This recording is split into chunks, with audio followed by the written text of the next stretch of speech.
الرحمن الرحیم نحمده ونصلی علی رسولہ الکریم اما بعد۔ آج تفسیر کے بجائے ایک ضروری چیز کا مذاکرہ کرنا ہے، وقف بل کے تعلق سے۔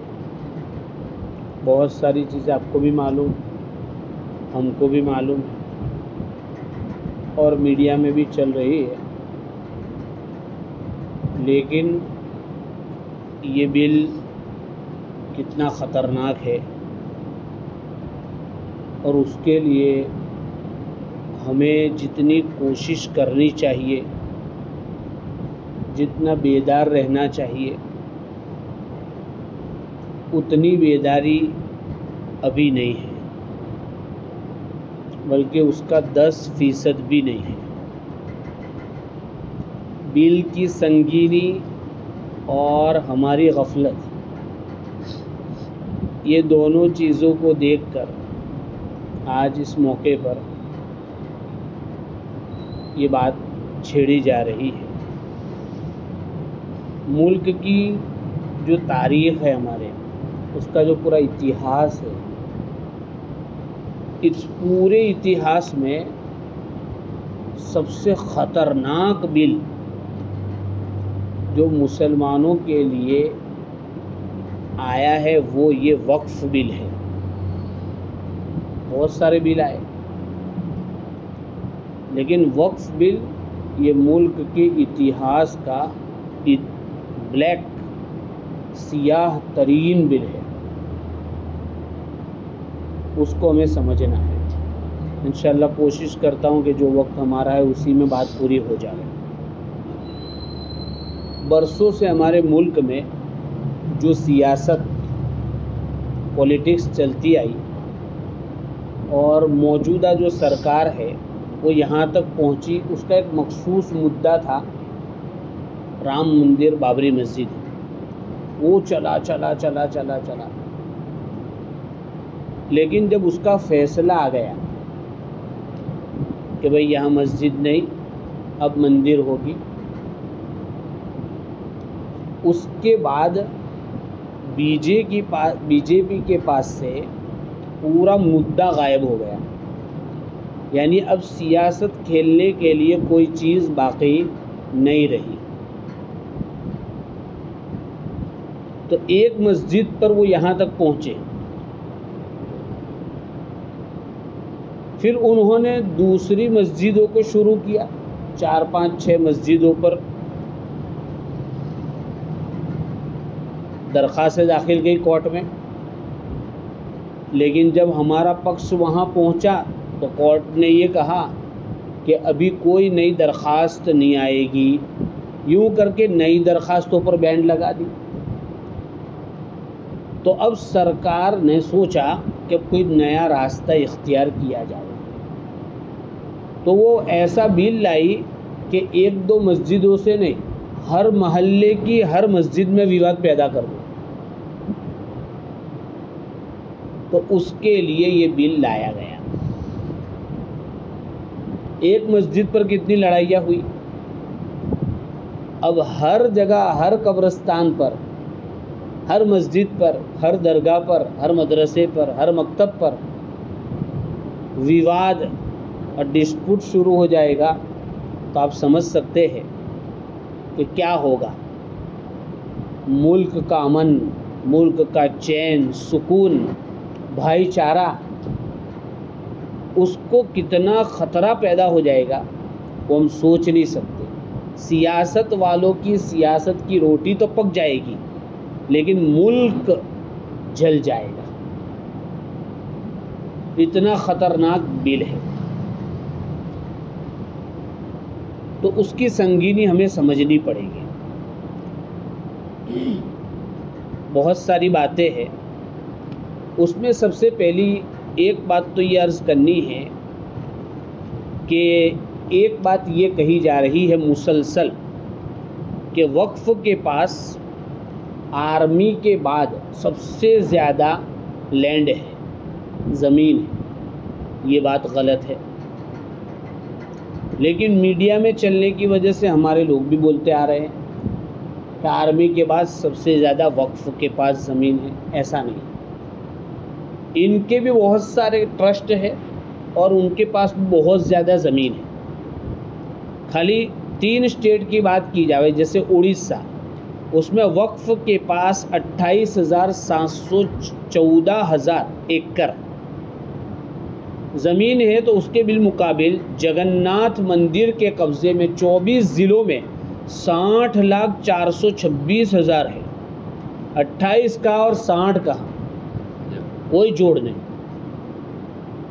تمل ناڈو میں وقف کے پاس 6,55,000 ایکڑ، مندروں کے پاس 5,55,000 ہے، بالکل قریب قریب ہے.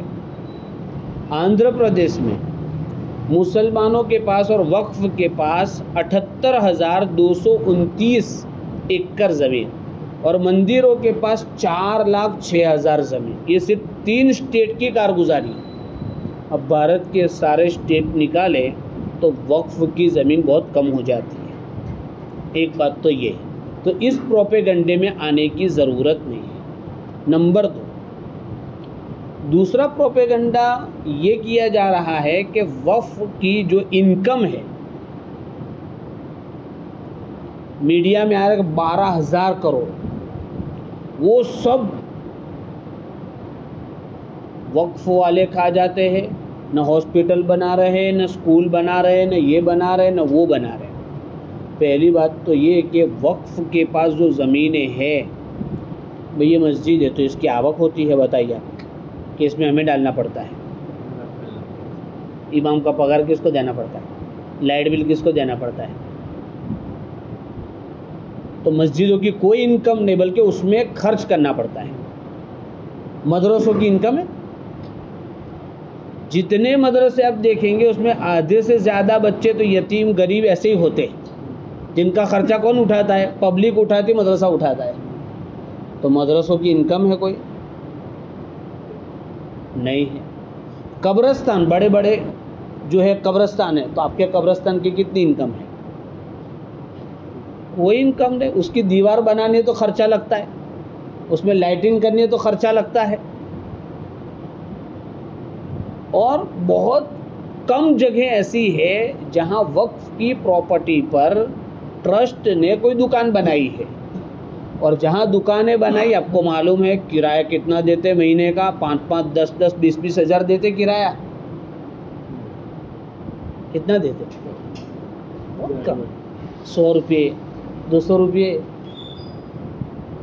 تو یہ کوئی انکم ہوئی؟ انکم نہیں. وقف کی مسجدوں میں جو امام ہے ان کی تنخواہ نہیں ہو رہی مہینوں سے. وقف بورڈ کے جو کرمچاری ہوتے ہیں ان کی سیلری نہیں ہو رہی ہے. تو اب بتائے کہ کھا کون جا رہا ہے؟ انکم آ کہاں سے رہی ہے تو کوئی کھا جاوے. لیکن جب میڈیا میں ایک پروپیگنڈا شروع ہوتا ہے تو ہم بھی کہتے ہیں کہ ہاں یار وقف والے سب کھا جا رہے ہیں. دیکھو کرپشن سے تو کوئی جگہ خالی نہیں، تھوڑا بہت 19-20 تو ہر جگہ ہے. لیکن اس کرپشن کو ہوا بنا کر، ٹاپک بنا کر ہم وقف بل کا سپورٹ نہیں کر سکتے. کرپشن اپنی جگہ ہوگا، نہیں ہے، سب جگہ اپنی جگہ. اور وقف میں سدھار کی بھی ضرورت ہے، اس کا بھی انکار نہیں. لیکن سدھار بھی ایسا کہ اس کو بچایا جا سکے، نہ کہ چھینا جا سکے. یہ 2 باتیں تھیں. اس کے بعد تیسری بات یہ ہے کہ پورے عالم میں ایک جنگ چل رہی ہے ابھی، کلچر کی جنگ. اس میں مسلمان ایک طرف ہے اور ساری کمیونٹی ایک طرف ہے.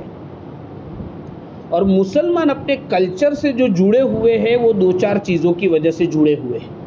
مسجدوں کی وجہ سے، چونکہ مسجد میں بار بار صحیح باتوں کی رہبری کی جاتی ہے، مکاتب میں اپنے بچوں کو سمجھایا جاتا ہے، مدرسوں میں ایسے علماء تیار ہوتے ہیں، ایسی کتابیں تیار ہوتی ہیں جس کی وجہ سے ایک بیداری رہتی ہے. تو ہم میں بہت ساری کمیاں ہیں، ہم نے اللہ کو بھی دھوکہ دیا، نبی کو بھی دھوکہ دیا، اور بہت ساری چیزیں ہم نے شریعت کی چھوڑ رکھی ہے. لیکن مسلمان اپنے دین سے جڑا ہوا ہے. اس کے جڑے ہوئے نہیں، ایک ہی شکل ہے، مسجدیں ہیں، مدرسے ہیں، مکتب. تو اسلام بچانا ہے تو یہ ساری چیزیں بچانی ضروری ہے. تو ان کی برسوں سے نیت ہے ہر جگہ، مسلم کنٹری ہو وہاں بھی یہی ہو رہا ہے اور غیر مسلم کنٹری میں بھی یہی ہو رہا ہے. تو انہوں نے مدرسوں کے لیے پہلے تو کیا کیا، پہلے تو یہ بات چلائی کہ جہاد کے اڈے ہیں. تو اس کے بعد حکومت کی رپورٹ آئی کہ بھئی ایسا کچھ نہیں ہے. پھر انہوں نے ایسا شروع کیا کہ مدرسہ بورڈ بنایا تاکہ مدرسوں کو ایک بورڈ میں لیا جاوے اور پھر اس میں اپنا کام کیا جاوے. تو اس بورڈ میں کچھ مدرسے گئے تو صحیح، سارے نہیں گئے. تو بورڈ میں بھی وہ لوگ ہاتھ میں نہیں آئے. تو اب انہوں نے یہ وقف بل ایسا لیا ہے کہ ہمارے جتنے مدرسے، خانقاہ ہے، قبرستان، جتنی بھی چیزیں 99% وقف پراپرٹی پر ہیں. بہت کم جگہ ہے ٹرسٹ میں آتی ہے. اگر یہ بل اپنی موجودہ حالت میں رہتا ہے تو سارے مدرسوں کی وہی حالت ہوگی جو نہیں ہونی چاہیے. مدرسوں میں بھی غلطیاں ہو رہی ہے، مسجد کے نصاب اور حساب میں بھی سب جگہ ہو رہا ہے، لیکن اس کا یہ مطلب نہیں ہے کہ بھئی کھجلی آ رہی تو انگلی کاٹ ڈالے، پیٹ میں درد ہو رہا ہے تو پیٹ ہی کاٹ ڈالے، یہ علاج نہیں ہے. ہم اس میں سدھار لاوے، کوشش کریں، لیکن یہ پورا سرکار کو دے دے وے ایسے. اور اس وقف بل میں جو خطرناک چیزیں ہیں اس میں ایک چیز ہے وقف بائی یوزر. وقف بائی یوزر کا مطلب ہے کہ برسوں سے ایک پراپرٹی وقف کے کام میں آ رہی ہے. جیسے بھئی قبرستان، ہم سمجھو کہ بھئی برسوں سے، جب سے آشوٹ ہوگا وہاں سے تب سے قبرستان ہے، آزادی کے پہلے سے. ہو سکتا ہے کاغذ نہ ہو لیکن وہ وقف کے کام میں استعمال ہو رہا ہے. تو سرکار نے اب تک کے جو قانون تھے وقف بائی یوزر کے، اس کو نکال دیا کہ اب یہ پروف نہیں بلکہ کاغذ دینا پڑے گا. تو 200 سال 300 سال 400 سال پہلے کے کاغذ کون لا کے بتائے گا؟ جب کاغذ نہیں آئے گا تو یہ پراپرٹی کہاں جائے گی بولو؟ وقف کے اندر سے نکل کر کہاں چلی جائے گی؟ سرکار کیا کرے گی وہ تو طے ہے، کیا کرے گی سب معلوم ہے. اب جب بہت شور مچا تو انہوں نے 2 ترمیم کی اس میں وقف بائی یوزر میں، جی پی سی میں. کیا وہ بھی اتنی خطرناک کہ تبدیلی کا کوئی مطلب نہیں. انہوں نے کہا کہ وہ وقف بائی یوزر رہے گا، لیکن بس یہ کہ حکومت کی حکومت اس میں اپنا دعویٰ نہ کرے. اب آپ اس حکومت سے کیا بھروسہ کریں گے جو گھر میں آ کے فریج چیک کر سکتے ہیں تو کسی بھی جگہ پر دعویٰ کیوں نہیں کر سکتے؟ تو کہا اگر حکومت کا دعویٰ نہیں ہے تو وقف بائی یوزر وقف میں رہے گا، باقی نہیں. تو کتنی چیزوں پر دعوے کر دیے انہوں نے. دوسری بات انہوں نے یہ کہی اس میں کہ اس میں وقف کی جو پراپرٹی وقف دعویٰ کر رہا ہے اس میں 1 انچ بھی ڈسپوٹ نہیں ہونا چاہیے، کسی کا اس میں جھگڑا نہیں ہونا چاہیے. سمجھ میں آ رہی؟ اتنا بڑا قبرستان اگر کسی ایک آدمی کو بھی کہا کہ یہ دیوار کی حصے میں تو اپنا دعویٰ کر دے، پورا قبرستان کس سے نکل جائے گا؟ وقف سے نکل جائے گا. تو ایسے دعوے تو یہ تو دن دہاڑے مندر پر بھگوا جھنڈا لگا دیتے. اور اعظم خان پر کیس لگانا ہو تو اس کی کالج پر ایک ساتھ 100 کیس ایک دن میں داخل کروا سکتے، تو ہمارے وقف میں تو کیوں نہیں کروا سکتے؟ اتنا خطرناک بل ہے. اسی طرح جو آثار قدیمہ ہے، پرانی جگہ ہے، جیسے بہت ساری جگہ جیسے آپ دیکھیں گے پاوا گڑھ میں جمعہ مسجد ہے جو سرکار کے اس میں ہے، وہ کر لیا ہے. تو جو آثار قدیمہ ہے 100 سال پرانی، تو اس بل میں انہوں نے اس کو کیا کیا کہ اس کو وقف سے باہر کر دیا، جبکہ وہ ہے ہماری چیزیں، تو وہ وقف سے باہر ہو گئی کہ وقف میں نہیں آئے گی. چلو اتنا تو تھوڑا بھی سمجھ میں آیا، لیکن اس کے بعد کیا ہوگا؟ آثار قدیمہ میں جب یہ چیز سرکار میں جائے گی تو ایک قاعدہ آتا ہے کہ اس کے 100 میٹر تک کوئی چیز نہیں ہونی چاہیے اور اس کے اگلے 200 میٹر پر پروانگی کے بغیر کچھ نہیں ہونا چاہیے. تو یہ جتنی بھی چیزیں ہیں مسلمانوں کی، اس کے اطراف میں کس کے مکان ہوں گے، کس کی دکانیں ہوگی؟ ارے بولو، سب جائے گا. یہ کتنا سنگین بل ہے معلوم، سمجھ میں آ رہا ہے اندر. اس کے علاوہ اس میں ایک چیز ہے شیڈیولڈ ٹرائب علاقے جو دور دور ہوتے ہیں آدیواسی علاقوں میں، تو کہا اس کو بھی یہ لوگ وقف سے باہر کر رہے ہیں۔ تو اس میں ان کی دو نیتیں ہیں، ایک تو یہ کہ آدیواسیوں سے جو زمین لے کر اڈانی اور امبانی کو دے دی تو آدیواسی خلاف ہے، تب شیڈیول ٹرائب کے جو علاقے ہیں وہاں وقف پراپرٹی ہے وہ ہم سے لے لیں گے اور آدیواسی کو دے دیں گے، تو ایک تیر دو شکار، تو آدیواسی خوش ہو جائیں گے جو ناراض ہوئے ہیں، اور ہم اور آدیواسی آمنے سامنے آ جائیں گے۔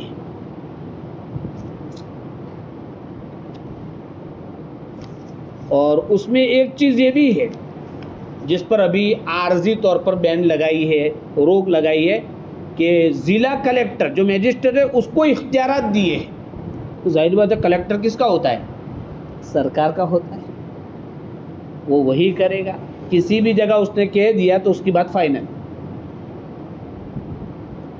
اس کے علاوہ غیر مسلموں کی اتنی تعداد بڑھا دی کہ اگر کسی مسئلے میں کچھ ہو تو جو ووٹنگ ہو تو کون بڑھ جائے گا؟ یہی لوگ بڑھ جائیں گے۔ سی او مسلم ہونا ضروری نہیں، کوئی بھی ہو سکتا ہے، اس کا جو انچارج ہوگا وہ۔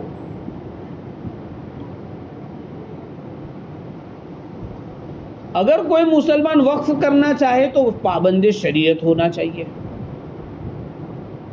شریعت کا۔ اب یہ طے کہ کون کرے گا، یہ ایک نیا مسئلہ۔ میں اور آپ جائیں گے تو کیا پابند شریعت نہیں ہے؟ اس لیے کہ بھئی شریعت کی پوری تو عمل ہم بھی نہیں کرتے، میں مولوی ہو کر بھی میرے سے پورا نہیں ہو رہا ہے، کہیں نہ کہیں تو میں بھی جھول کھا رہا ہوں، تو ایک بھی نہیں آئے گا، یعنی نیا وقف بند ہو جائے گا۔ اب آئندہ کوئی وقف نہیں کر، پرانا وقف کھا جائیں گے، نیا وقف ہوگا نہیں، تو آئندہ کی نسل جو ہوگی بالکل بے ہاتھ اور پیر ہو جائے گی۔ غیر مسلم وقف نہیں کر سکتا ہے، مسلمان کرے تو اس کو پابند شریعت ہونا ضروری۔ اس کے علاوہ پرانے قانون میں یہ بات تھی کہ اگر کسی جگہ پر وقف نے دعویٰ کیا ہے تو سامنے والے کو 1 سال کا موقع تھا، اب 2 سال بڑھا دیے، اور اگر کسی نے قبضہ کیا ہے تو اس کے لیے بھی یعنی ٹائٹ کرنا چاہیے تو اس کو راستہ دے دیا، تاکہ جتنوں کو قبضہ، چونکہ سرکار نے ہی بہت ساری زمین پر قبضہ کیا ہے، اچھا بہت ساری جگہوں پر مسلمان کا قبضہ ہے، وہ تو چھڑائیں گے۔ یہ مسلمانوں کے پاس جتنی بھی وقف کی پراپرٹی پر قبضہ ہے ناجائز وہ تو چھڑائیں گے، لیکن غیر مسلموں کا قبضہ چھوٹنے والا۔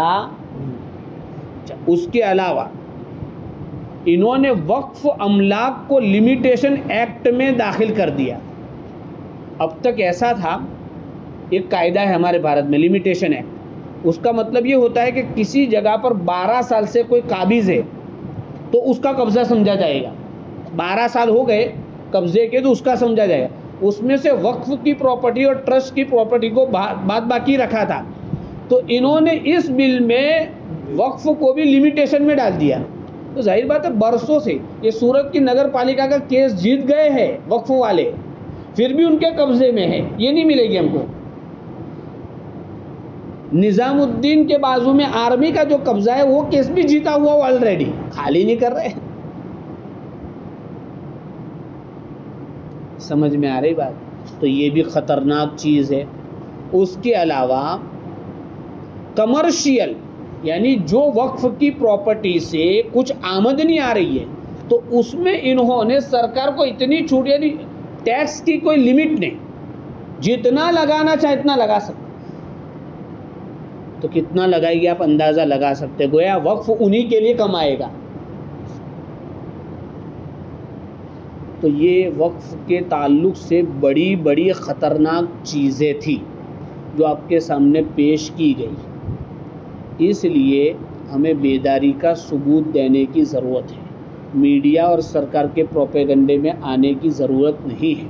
ہمیں اپنے پاس جو وقف پراپرٹی ہے اس کے کاغذات بھی ہمیں اپنے اعتبار سے صحیح کرنے چاہیے، اور اس کے علاوہ ہماری قیادت کی طرف سے جب کوئی آواز لگائی جاوے تو اس میں ہمیں آگے بڑھنا چاہیے. وہ گھنٹی تو باندھنی پڑے گی گلے میں، کرنا تو سب کو ہے، گھنٹی نہیں باندھنی ہے. بہت سارے لوگ ملتے ہیں اور کیا کہتے ہیں کہ ہاسوٹ میں ایک بھی وقف کے خلاف کوئی وہ نہیں ہوا، نہ میمورینڈم دیا، نہ ریلی نکالی، نہ ایسا. کرنا سب کو ہے، گھنٹی باندھے کون؟ اس لیے ہمیں ہر اعتبار سے تیار رہنا پڑے گا. بہادری کا ثبوت دینے کی بھی ضرورت ہے. جیل بھرو آندولن آوے تو اس میں بھی آگے بڑھنا پڑے گا. قربانی تو دینی پڑے گی. کسان لوگ 1.5 سال تک روڈ پر رہ کر 700 مرے تو بل واپس گئے. ابھی ٹل گئی ہے سنوائی، 15 کو ہوگی، لیکن بہرحال ہم اس کے بھروسے نہیں جی سکتے ہیں. جس نے ہمیں اب تک دھوکے میں سلایا ہے ان کے بھروسے ہم نہیں جی سکتے ہیں. اپنی لڑت ہمیں خود لڑنی پڑے گی. اور اس وقت اچھا یہ ہے کہ ہماری پورے بزرگ اور قیادت ساری ملی تنظیمیں ایک ہو کر میدان میں آئی ہے، اور اپوزیشن جو ہے وہ بھی ہمارے سپورٹ میں ہے. تو اس کا فائدہ اٹھا کر ہمیں نچلی سطح پر بھی یہ کام کرنے کی ضرورت ہے. اللہ تبارک تعالی ہمیں موقع کی بصیرت عطا فرماوے، ہمت عطا فرماوے اور کام کا سلیقہ بھی عطا فرماوے. اور اس مصیبت کو اور آئندہ کی جتنی بھی مصیبتیں ہیں اللہ اس کو ہم سے ٹال دے اور ہمیں نعمتوں کی قدردانی کی توفیق دے. سبحان اللہ.